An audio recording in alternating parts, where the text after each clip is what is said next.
Olá, meu nome é Elmo Fernandes, sou professor de língua portuguesa e literatura brasileira e hoje eu quero falar com você de maneira bem objetiva Memórias Póstumas de Brás Cubas. Vamos discorrer sobre essa obra de Machado de Assis. Antes, porém, eu quero falar de um livro que eu acabo de lançar, que é Dicionário de Mineirês Descomplicado.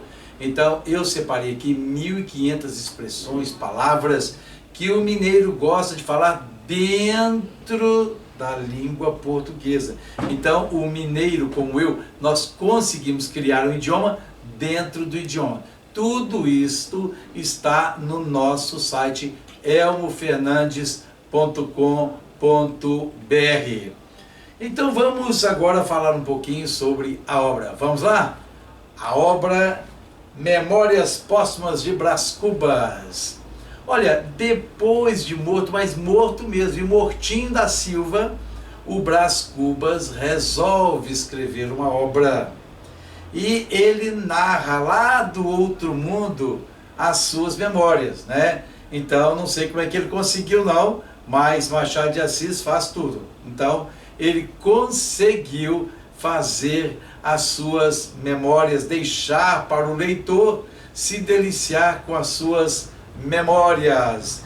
Então, ele começa assim: expirei às 2 horas da tarde de uma sexta-feira de agosto em 1869, na minha bela chácara de Catumbi.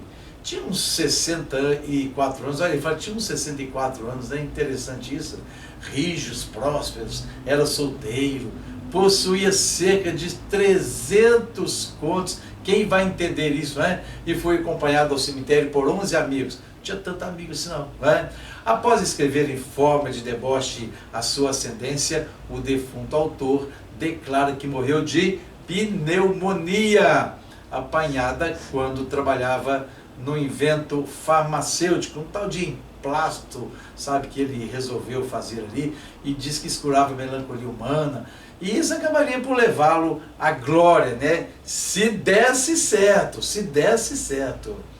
Ele encontra na vida a Virgília, a sua ex-amante, né? Uma bela mulher que fora lá onde ele estava para morrer, viu?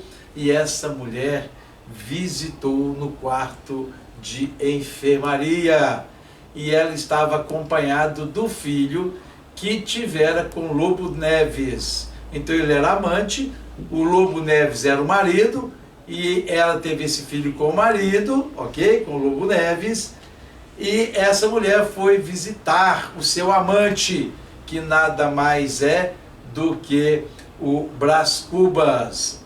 Então segue aquela narrativa em delírio, sabe? Que depois ele, de morto, ele satiriza a ciência, incapaz de penetrar na essência do drama humano, né? Na explicação da vida e da morte. E ele se vê montado num hipopótamo que o arrebata por uma extensa planície até o alto de uma montanha. E aí Brás Cubas divisa a sucessão dos séculos, num movimento cíclico das suas ilusões, das suas misérias, da sua vida em si, né? E quanto à família dele, hein? Olha, quando ele era vivo, né, além dos pais, tiveram influência na educação do pequeno 3 pessoas. O tio João, que era um homem de língua solta e vida galante, né? O tio Ildefonso, que era um cônego piedoso, mas severo, viu? Dona Emerenciana, sua tia materna, que viveu pouquinho tempo. Brás Cubas passou uma infância de menino travesso, mimado pelo pai, essas coisinhas de menino rico, né? Aos 17 anos, ele apaixona-se, 17 anos, hein, por Marcela, que é uma dama espanhola, com quem teve as primeiras experiências amorosas na vida.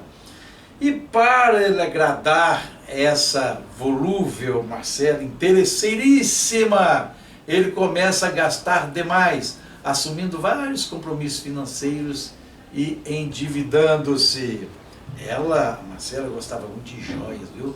E ele fazia os mimos dela também, fazendo de que forma? Furtando os cofres do pai, que tinha grana.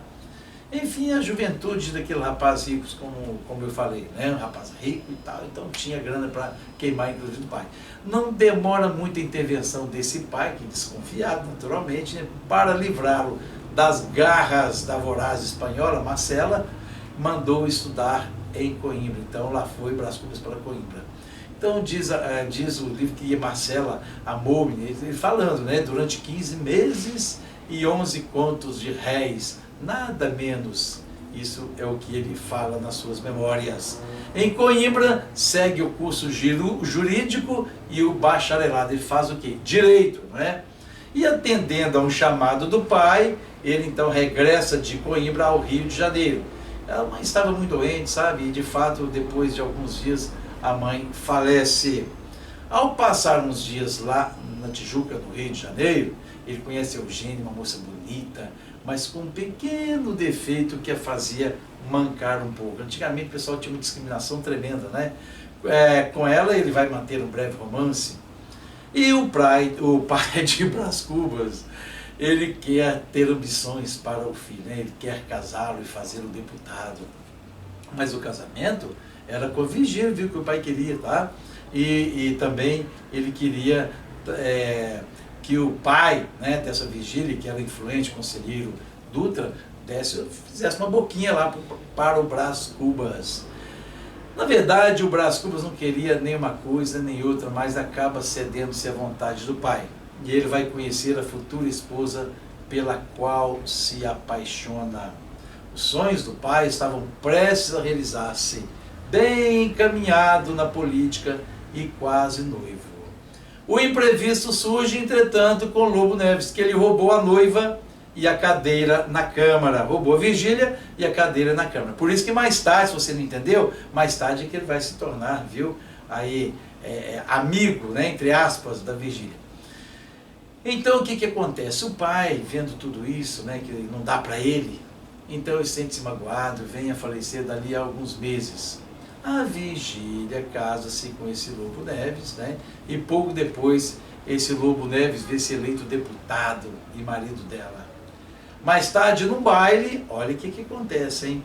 O narrador encontra Virgília já casada e no meio de uma contradança voltaram aos amores. Aí que vem a história, né? Passam a encontrar-se com frequência e tornam-se amantes. Lobo Neves, tadinho, né? É o marido confiante, chifrudo, mas confiante. Ali não tem muito tempo para observar o que se passa, né, em casa, porque ele está entregue à política, política come tempo, né?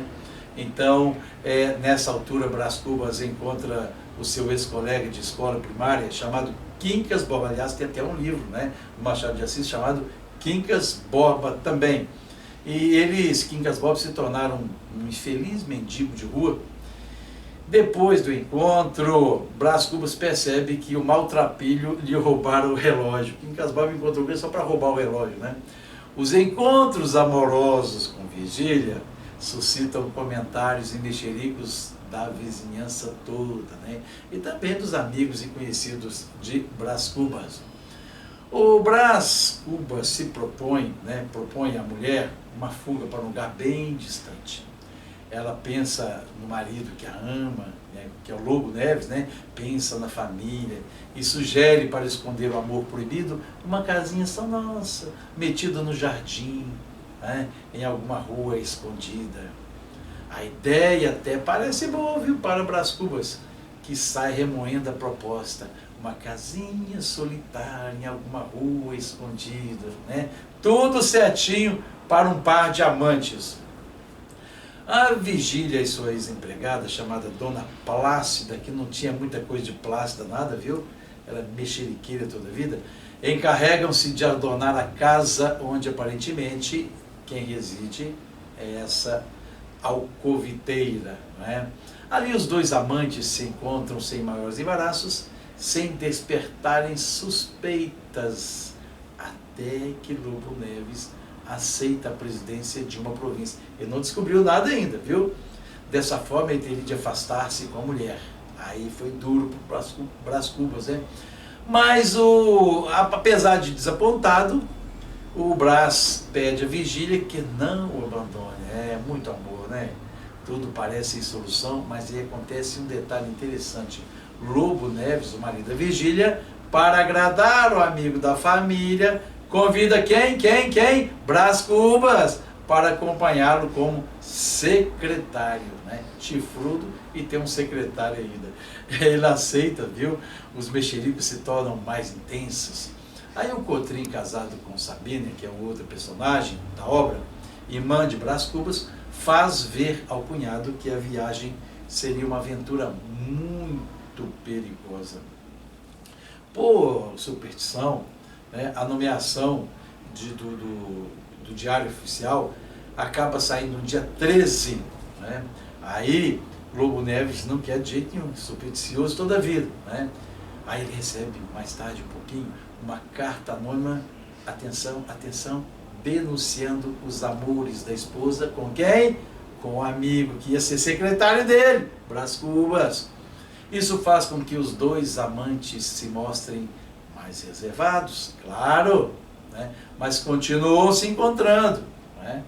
Na Gamboa, o lugar chama-se Gamboa, viu? Onde ficava essa casa da Dona Plácida. Gostava de uma fofoquinha, Dona Plácida. Outro acontecimento vem alterar a situação. É que Lobo Neves é novamente nomeado e dessa vez parte para o interior. Levando consigo quem? A esposa, Virgília. Brás Cubas procura distrair-se e esquecer a separação. O tempo havia se escoado, apesar de ainda sentir-se forte e com saúde, esse Brás já era um cinquentão. Né? A irmã dele, a Sabina, que vinha procurando arranjar-lhe um casamento, né, para ver se ele esquecia da Virgília, volta a insistir com ele nesse objetivo. Aí ela arruma uma candidata para ele, viu gente? Chamada Nhan Loló, o nome bacana, Nhan Loló. Mesmo sem entusiasmo, ele aparenta um interesse, sabe, pela pretendente, mas a Nhan Loló vem a falecer durante uma epidemia. O tempo vai passando, mas por distração do que por idealismo, Brás Cubas procura política, né? Na política, um derivativo para suas decepções amorosas. Nhan Loló, Virgínia, né? A Marcela ali, passado. Aí faz deputado, viu, na Assembleia, vem encontrar-se com quem? Com Lobo Neves, que voltara já da sua província. Bom, ele encontrou também com a Virgília, né? Mas aquela antiga beleza dela, sabe, já tinha sido. Aí, por desinteresse dele e dela também, eles acabam chegando ao fim dos amores. O Quincas Borba, que é o mendigo, reaparece, viu? E faz o quê? Restitui a ele o relógio que tinha roubado, né? Então começa a frequentar a casa de Brás Cubas. Só que tem um detalhe, viu? Quincas Borba não era mais um mendigo, ele recebeu uma herança de um tio lá em Barbacena, onde eu fiz o meu ensino médio, hein? Então ele tinha virado filósofo, tinha inventado uma nova teoria filosófico-religiosa e não falava em outra coisa. O próprio Brás Cubas, então que a gente fala base, né? Brás Cubas, passa a interessar-se muito pelas suas teorias, mas ele morre por esse tempo e Lobo Neves e Virgília acaba chorando com sinceridade a morte dele e a morte também do marido traído. Então, após a morte do Quincas Borba, né, e do Lobo Neves, o Quincas Borba até ficou doido, viu, depois de criar aquela filosofia doida dele lá. Certo? A Marcela também morreu, viu gente, roída de bexigas no hospital. Aquela Dona Plácida, alcoviteira, né? Ele foi encontrá-la a pedido de Virgília, sabe onde? Num deplorável feixe de ossos, né? Numa casinha lá no beco das Escadinhas, e ela estava muito mal, sabe? E acabou indo para Santa Casa e morrendo uma semana depois. Bom, mas não foi mais feliz o destino de Eugênia. Eugênia também foi embora, gente. E ele encontra a mulher num cortiço, viu, em meio a uma miséria, sabe? Mas sem perder a dignidade. Brás Cubas deixou este mundo pouco depois ali que morreram seus amigos, né, inclusive o Quincas Borba, por causa de uma moléstia que apanhara ao tratar do seu invento, o emplasto Brás Cubas. E aí o romance termina, né? Ao chegar a este outro lado do mistério, diz ele no seu livro aí, pós-morto, né? Achei-me com um pequeno saldo, que a derradeira negativa deste capítulo, está acabando, hein? Desse capítulo de negativas, né? Então ele diz o seguinte, ó, não tive filhos, não transmiti a nenhuma criatura o legado da nossa miséria. E assim termina a obra. Lógico que eu fiz um material, que inclusive está no meu site ali para quem se interessar, com exercícios sobre isso. Falei mais da estrutura narrativa, características dos personagens, viu? Espaço, tempo, essa coisa toda, de que todos precisam para as provas, não só para as provas da UENG, que foi agora indicado, né? Desculpe, da Polícia Militar, mas também de outros vestibulares. Estão sempre caindo memórias póstumas de Brás Cubas. Se você estiver interessado, tá? Você pode adquirir no meu site elmofernandes.com.br. Tudo baratinho, a gente vive disso, né? Mas tem que vender, não tem? Então você pode comprar tudo esses comentários que eu falei, com os exercícios e também outros comentários sobre a obra, a estrutura da obra, ok? Um abraço a todos, aguardo vocês lá com o comentário de Memórias Póstumas de Brás Cubas e também com o meu dicionário de mineirês descomplicado. Um abraço a todos e até o próximo encontro.